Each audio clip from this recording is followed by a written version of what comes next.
Знакомьтесь. Тарас Спивак – человек, у которого с коровами полное взаимопонимание. Тарас – ветеринар с высшим образованием и железной целеустремленностью. Все, что связано с крупнорогатым скотом – его стихия. От диагностики до душевных разговоров по утрам с буренками. Дотошный, настойчивый, быстро обучается и умеет работать в команде. Участвует в разработке продуктов компании. Мы ценим Тараса за его ответственность, вовлеченность и любовь к своему делу. С такими людьми команда Feed and Factory становится сильнее каждый день.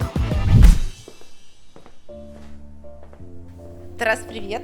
Привет. Присаживайся. Всем привет, меня зовут Юлия, и сегодня мы обсудим ключевую тему для успешного прохождения транзитного периода – катионно-анионный баланс рациона. И поможет разобраться нам в этой теме ведущий технический специалист компании Feed and Factory Тарас Спивак. Да, действительно, это очень актуальная тема, и нам будет о чем сегодня поговорить. Хорошо, расскажи для начала, что такое ДКАД, вот эта непонятная аббревиатура, и почему это так важно? ДКАД или катионно-анионный баланс, своими словами, это по сути цифра, которая показывает, насколько в рационе положительно заряженных ионов или катионов, как их называют, больше, либо меньше, чем отрицательно заряженных ионов, то есть анионов. Рассчитывается путем сложения катионов и вычитания из этой суммы химических количеств или миллиэквивалентов анионов. Наиболее распространенными являются и мощными калий, натрий, это из катионов, а из анионов это хлор и сера. Существует много формул, с помощью которых рассчитывается ДКАД.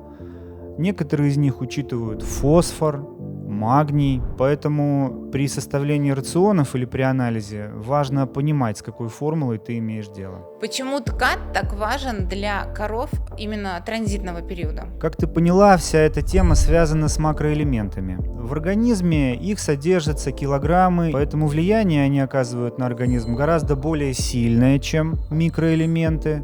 Последствия дисбаланса в рационах также более ярко выражены. Когда рационы составлены с учетом катионно-анионной стратегии, это позволяет профилактировать заболевания в транзитном периоде, получать более высокую молочную продуктивность, более высокую сохранность, даже позволяет профилактировать тепловой стресс. Хорошо. В какой период необходимо поддерживать отрицательный уровень ДКАД? Отрицательный уровень катионов и анионов необходимо поддерживать в рационе животных сухостоя второго периода. При использовании этой стратегии мы вызываем у животных легкий метаболически компенсированный ацидоз, что позволяет организму животных брать кальций из собственного костяка в период после отела, именно в то время, когда это крайне необходимо.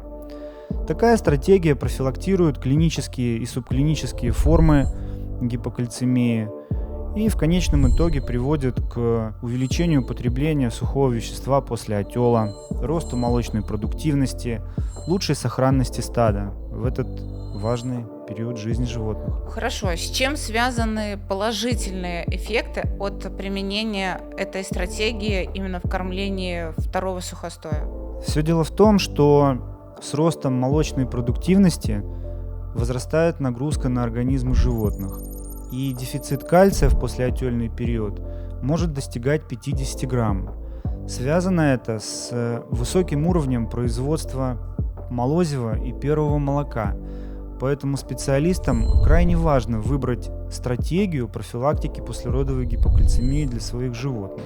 К слову, стоит отметить, что протекает она в двух формах, в клинической и субклинической. И ущерб, который получает хозяйство, связывается с недополучением молока, повышенной выбраковкой животных. Также эти патологии осложняют течение кетоза, эндометриты, маститы. Я правильно поняла, что гипокальцемия – это распространенное серьезное заболевание, которое встречается в принципе на каждой ферме? Это заболевание актуально для всех хозяйств, которые хотят доить молока больше и иметь меньшие затраты от непроизводительного выбытия. И хозяйства, которые не используют ни одной из стратегий, а специалисты не занимаются расчетами рационов, чаще всего имеют случайный результат. Потому что даже в пределах одного кормового хранилища мы можем наблюдать разные уровни катионов и анионов в кормах. Я правильно поняла, что использование рационов ДКАТ – это одна из стратегий? Совершенно верно. Дело в том, что профилактикой этой патологии начали заниматься уже очень давно. Первые исследования касаются 80-х годов прошлого века. Ученые в разных странах стали обращать внимание на различные влияния кормовых факторов на организм животных, описывать приблизительно одни и те же ситуации. В 90-х годах появились первые формулы, описывающие катионно-анионный баланс. И так, собственно говоря, и родилась эта стратегия. Тарас, объясни, почему ты выбрал именно эту стратегию в борьбе с гипокальциемией?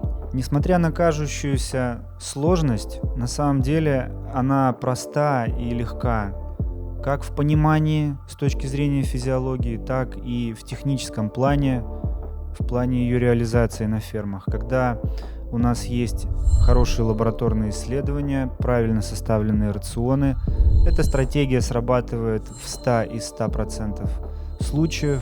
Это приводит к росту молочной продуктивности, к увеличению сохранности. Не зря современные нормы NASEM 2021, кормленческие нормы, рекомендуют отрицательный катионно-анионный баланс для животных сухостоя второго периода как наиболее эффективную стратегию профилактики послеродовой гипокальцемии. Хлорфит используется для эффективного прохождения транзитного периода.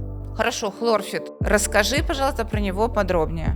Это белково-анионный комплекс, позволяющий комплексно решать основные кормленческие задачи. Во-первых, в него входит белок. Являясь строительным материалом для всего живого, это крайне важное соединение. Достаточные его уровни позволяют быстрее восстанавливать слизистую рубца, положительно влияют на развитие альвеол в имени, отлично влияют на иммунную систему.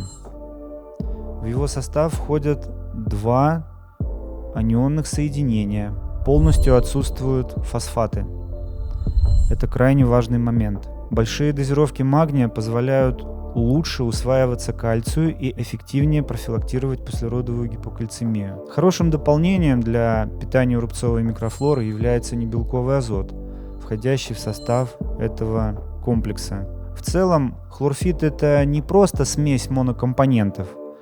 При его создании были решены технически сложные задачи: жуткая гигроскопичность, способность к комкообразованию. И на сегодняшний день хлорфит является одним из успешных продуктов компании Feed Factory.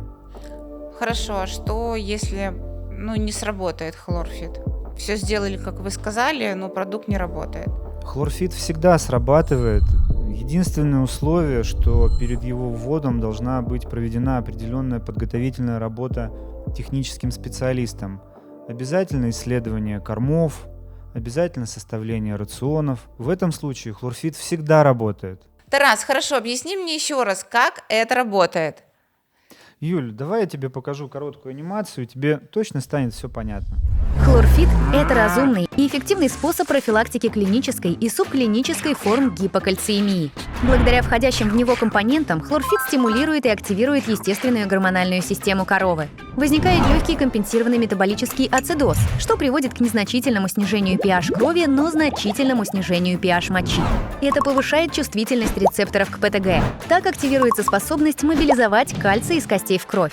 2 ключевых органа в регуляции – это кости и почки. Также ПТГ стимулирует выработку активной формы витамина D3, благодаря которой усваивается больше кальция кишечником из корма. Кальций, высвобождаемый из костной ткани и усваиваемый из кишечника, пополняет легко доступные запасы кальция. Но снижение уровня pH крови приводит к гиперкальциурии, что способствует снижению его концентрации в крови. Повышенная потребность в кальции замыкает круг.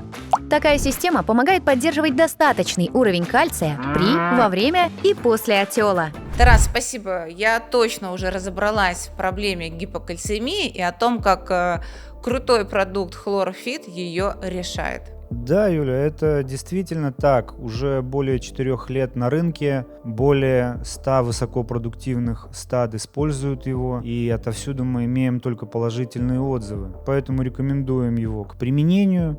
Обращайтесь. Тарас, спасибо большое за интервью. Друзья, до свидания. Спасибо за внимание. До свидания.